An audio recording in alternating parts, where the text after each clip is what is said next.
One night during the 2nd year of his reign, Nebuchadnezzar had such disturbing dreams that he couldn't sleep. He called in his magicians, enchanters, sorcerers, and astrologers, and he demanded that they tell him what he had dreamed. As they stood before the king, he said, "I have had a dream that deeply troubles me, and I must know what it means." Then the astrologers answered the king in Aramaic, "Long live the king! Tell us the dream, and we will tell you what it means." But the king said to the astrologers, "I am serious about this. If you don't tell me what my dream was and what it means, you will be torn limb from limb, and your houses will be turned into heaps of rubble. But if you tell me what I dreamed and what it means, I will give you many wonderful gifts and honors. Just tell me the dream and what it means." They said again, "Please, your majesty, tell us the dream and we will tell you what it means."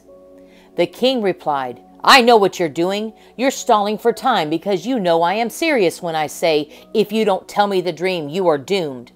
So you have conspired to tell me lies, hoping I will change my mind. But tell me the dream, and then I'll know that you can tell me what it means." The astrologers replied to the king, "No one on earth can tell the king his dream, and no king, however great and powerful, has ever asked such a thing of any magician, enchanter, or astrologer. The king's demand is impossible. No one except the gods can tell you your dream, and they do not live here among the people." The king was furious when he heard this, and he ordered that all the wise men of Babylon be executed. And because of the king's decree, men were sent to find and kill Daniel and his friends. When Arioch, the commander of the king's guard, came to kill them, Daniel handled the situation with wisdom and discretion. He asked Arioch, "Why has the king issued such a harsh decree?" So Arioch told him all that had happened. Daniel went at once to see the king and requested more time to tell the king what the dream meant. Then Daniel went home and told his friends Hananiah, Mishael, and Azariah what had happened. He urged them to ask the God of heaven to show them his mercy by telling them the secret, so they would not be executed along with the other wise men of Babylon. That night the secret was revealed to Daniel in a vision. Then Daniel praised the God of heaven.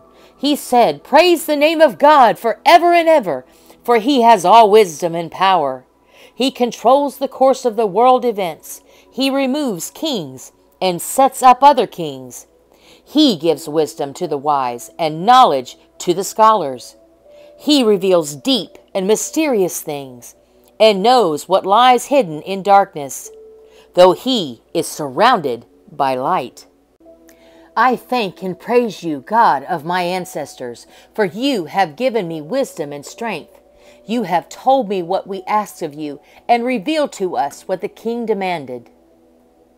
Then Daniel went to see Arioch, whom the king had ordered to execute the wise men of Babylon.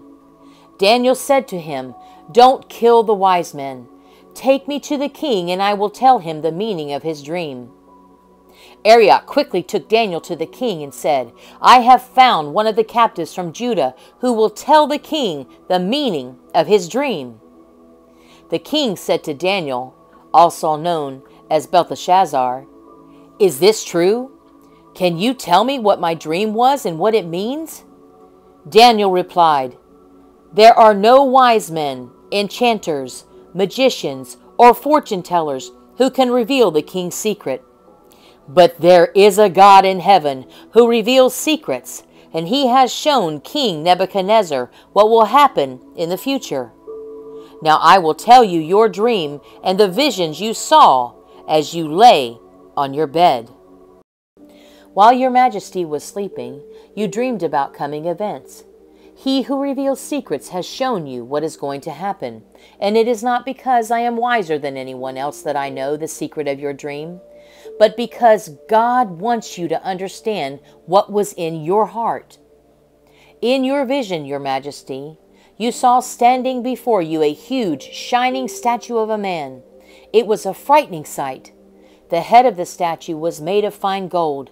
Its chest and arms were silver, Its belly and thighs were bronze.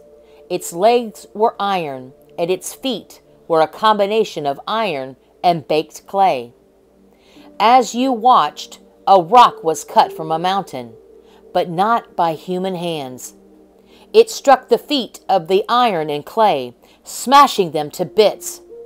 The whole statue was crushed into small pieces of iron, clay, bronze, silver, and gold. Then the wind blew them away without a trace, like chaff on a threshing floor.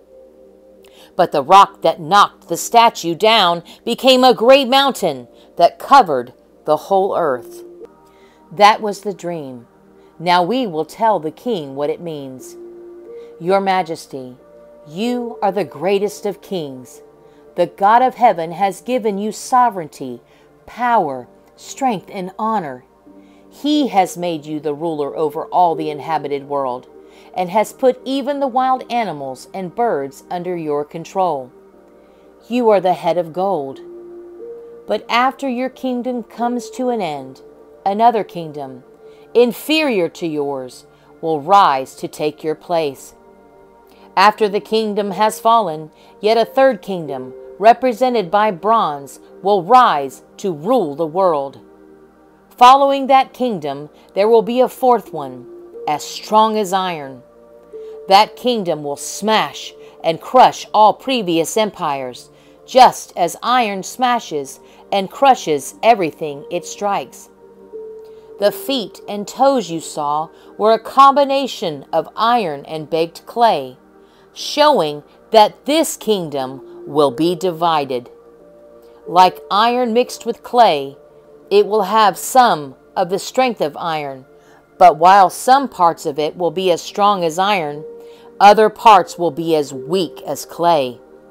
This mixture of iron and clay also shows that these kingdoms will try to strengthen themselves by forming alliances with each other through intermarriage. But they will not hold together, just as iron and clay do not mix. During the reigns of those kings, the God of heaven will set up a kingdom that will never be destroyed or conquered. It will crush all these kingdoms into nothingness, and it will stand forever. That is the meaning of the rock cut from the mountain, though not by human hands, that crushed to pieces the statue of iron, bronze, clay, silver, and gold. The great God was showing the king what will happen in the future. The dream is true, and its meaning is certain. Then King Nebuchadnezzar threw himself down before Daniel and worshipped him, and he commanded his people to offer sacrifices and burn sweet incense before him. The king said to Daniel, "Truly your God is the greatest of gods, the Lord over kings, a revealer of mysteries, for you have been able to reveal this secret." Then the king appointed Daniel to a high position and gave him many valuable gifts. He made Daniel ruler over the whole province of Babylon, as well as chief over all his wise men. At Daniel's request, the king appointed Shadrach, Meshach, and Abednego to be in charge of all the affairs of the province of Babylon, while Daniel remained in the king's court.